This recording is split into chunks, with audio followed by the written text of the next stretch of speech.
हेमंत सोरेन शपथ ले चुके हैं और थोड़ी देर में महाराष्ट्र के सीएम के नाम पर भी मुहर लग जाएगी। इसको लेकर अहम बैठक चल रही है महायुति के नेताओं की। ये बैठक हो रही है गृह मंत्री अमित शाह के आवास पर, जहां पर महायुति के तीनों बड़े चेहरे यानी देवेंद्र फडणवीस, एकनाथ शिंदे और अजीत पवार तीनों ही मौजूद हैं।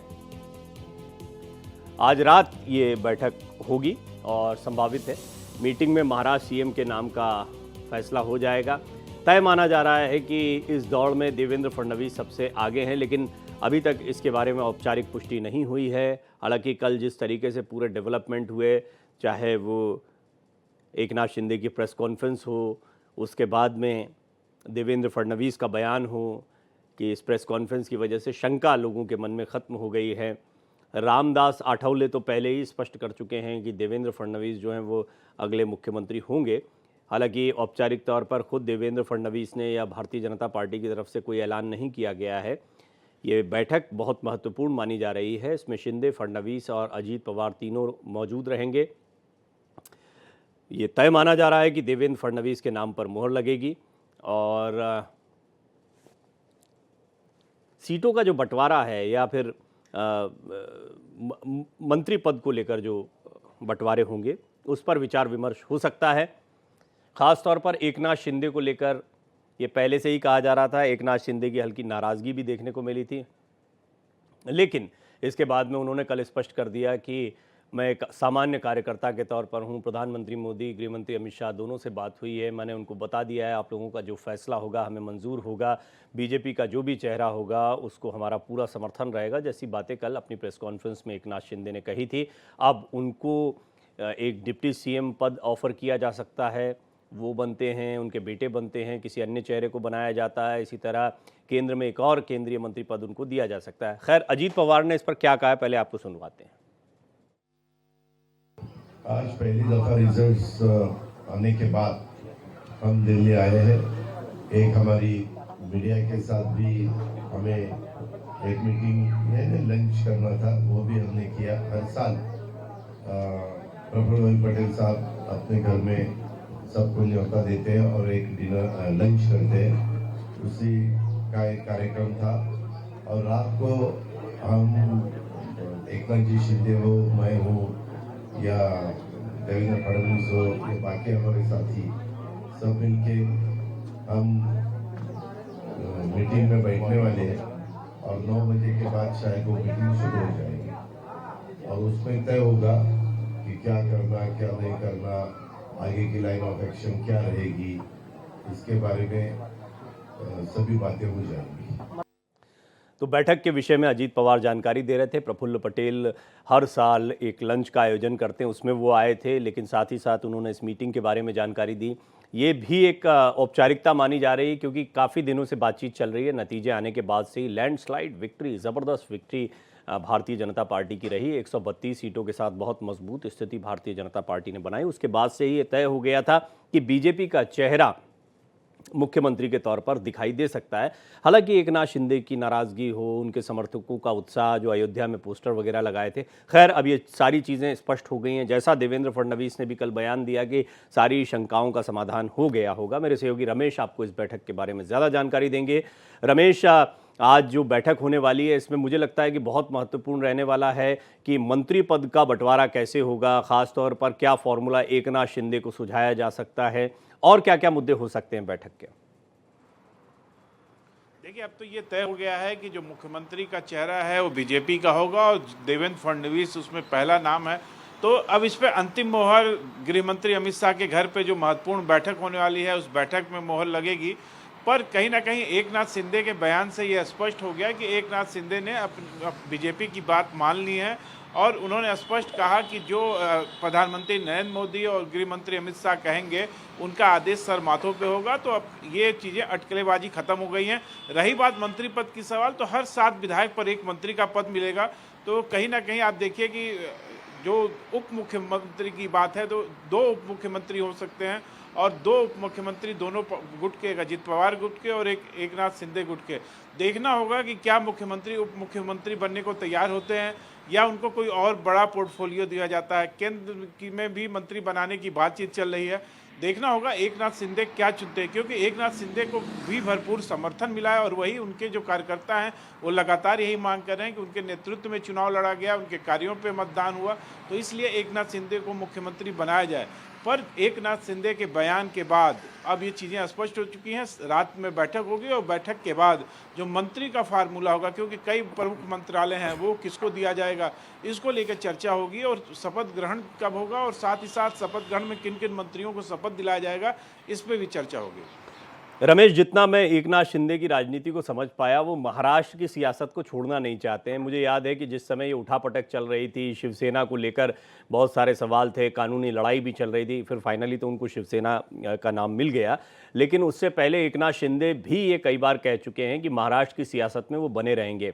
डिप्टी सीएम बनना मुख्यमंत्री का ये भी नया नहीं है, क्योंकि बड़ा दिल दिखा दिया था पिछली बार देवेंद्र फडणवीस ने। लोगों के जहन में यही आ रहा है कि क्या पिछली बार का फॉर्मूला ही काम करेगा, या श्रीकांत शिंदे जो बेटे हैं एकनाथ शिंदे के, जो ऑलरेडी सांसद हैं और केंद्र में मंत्री बनने के लिए अभी उनके चांसेस बढ़ते हैं, या उनको बनाया जा सकता है। तो ऐसी कुछ बातें क्या वहाँ पर चर्चा हो रही है कि किस तरह के फॉर्मूले पर एकनाथ शिंदे काम कर सकते हैं, और भारतीय जनता पार्टी कैसे अपने सहयोगियों को पर मजबूत पकड़ रखने के लिए या उनको भी खुश करने के प्रयास करेगी? बिल्कुल, भारतीय जनता पार्टी ऐसा कुछ नहीं करेगी जिससे कि सहयोगियों में थोड़ी सी भी नाराजगी हो। इसीलिए आप देखिए कि अजीत पवार ने प्रेस कॉन्फ्रेंस में स्पष्ट किया कि वो भारतीय जनता पार्टी के साथ हैं, और लगातार इससे कहीं ना कहीं भारतीय जनता पार्टी मजबूत हुई हो और एकनाथ शिंदे का जो दावेदारी है वो कमजोर हुई है। इसका फायदा कहीं ना कहीं देवेंद्र फडणवीस को मिलता दिख रहा है। आप देखिए देवेंद्र फडणवीस के घर के बाहर पूरे जगहों पे, पूरे इलाके में पोस्टर लग गया है मुख्यमंत्री के, तो कहीं ना कहीं अब ये सिर्फ बैठक का इंतजार है। बैठक जैसे ख़त्म होगी वैसे ही देवेंद्र फडणवीस का नाम सामने आ जाएगा।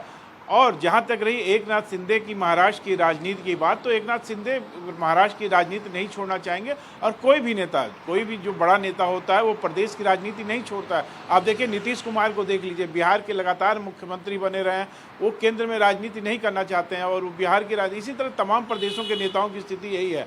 पर उनके बेटे सांसद हैं, देखना होगा कि उप मुख्यमंत्री का जो पद मिलेगा दोनों सहयोगी पार्टियों को, वो किनको बनाती हैं। क्या वो खुद एकनाथ शिंदे बनना चाहेंगे या अपने बेटे को बनाना चाहेंगे, ये रात में के बाद जब बैठक खत्म होगी उसके बाद वो अपने कार्यकर्ताओं नेताओं के साथ बैठक करेंगे, उसके बाद ये चीज़ें स्पष्ट होंगी। एक और चीज़ रमेश जो देखने में आई, हमने देखा आज हेमंत सोरेन ने चौथी बार सीएम पद की शपथ ले ली।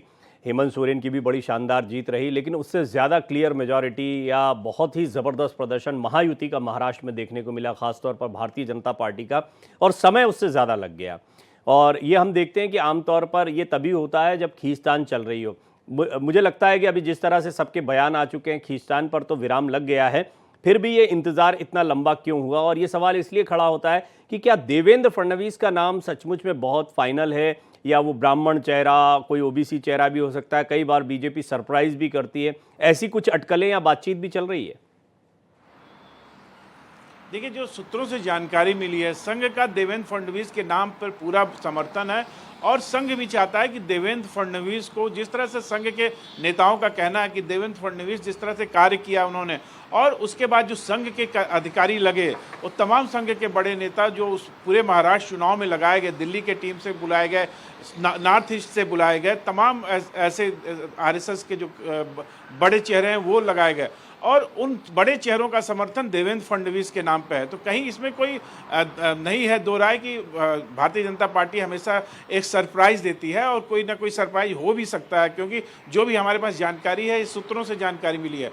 पर जो सबसे बड़ी बात है कि देवेंद्र फडणवीस का जिस तरह से समर्थन है, और जिस तरह से ये भी चर्चा चल रही है कि अगर देवेंद्र फडणवीस को भारतीय जनता पार्टी का अध्यक्ष बनाया जाता है, क्योंकि वो एक बड़े चेहरा बन के उभरे हैं महाराष्ट्र की इस तरह से ऐतिहासिक जीत के बाद, देवेंद्र फडणवीस एक बड़े नाम के उभरे हैं।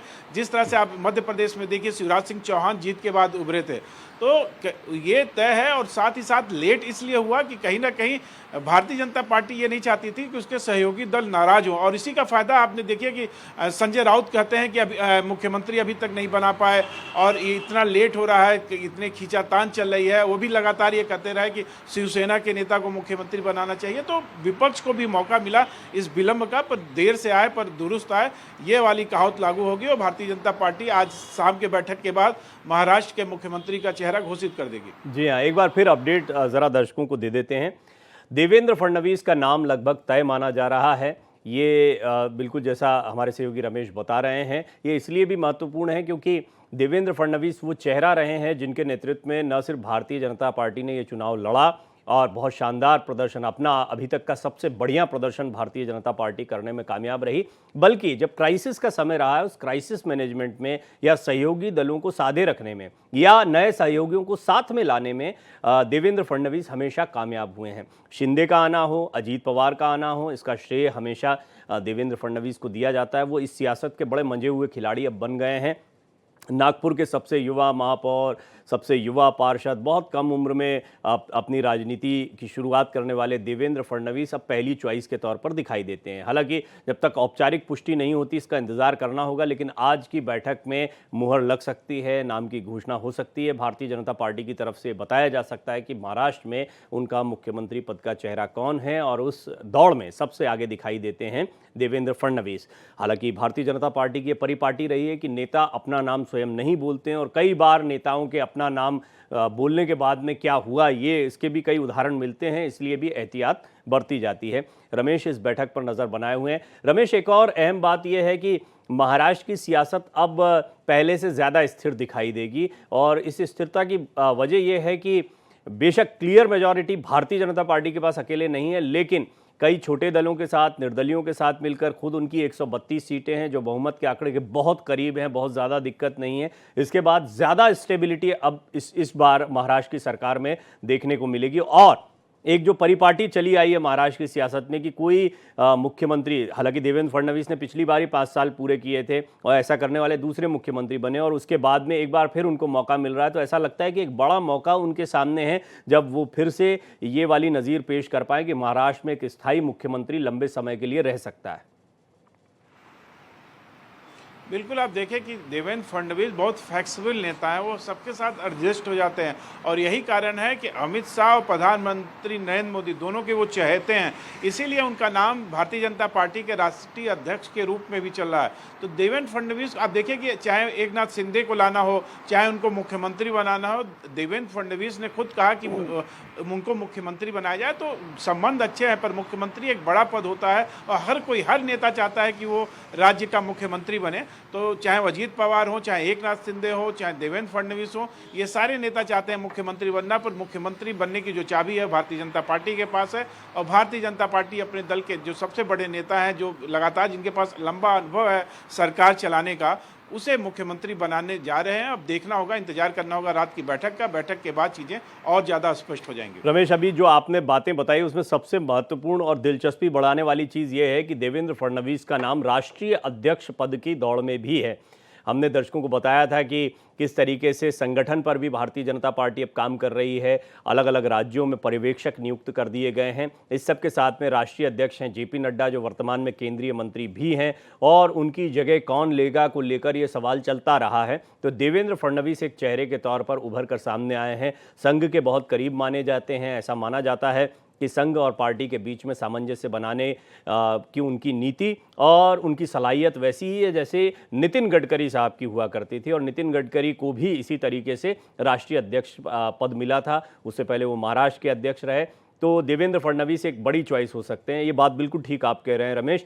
हालांकि देवेंद्र फडणवीस क्योंकि लोकप्रिय चेहरा महाराष्ट्र की सियासत का रहे हैं, पहले भी मुख्यमंत्री रह चुके हैं, डिप्टी सीएम भी इसलिए उनको बनाया गया था पिछली बार क्योंकि 2 बड़े नेताओं को साधने का काम अगर कोई कर सकता था तो वो देवेंद्र फडणवीस। ऐसे में सरकार के शीर्ष पर भी ऐसे ही चेहरे की, ऐसे ही नेतृत्व की आवश्यकता है, इसलिए ज़्यादा चांसेस इस बात के हैं कि वही मुख्यमंत्री के तौर पर एक बार फिर महाराष्ट्र में आपको दिखाई दे। रमेश, अपडेट लेते रहेंगे। फिलहाल बहुत शुक्रिया आपका इन जानकारियों के लिए।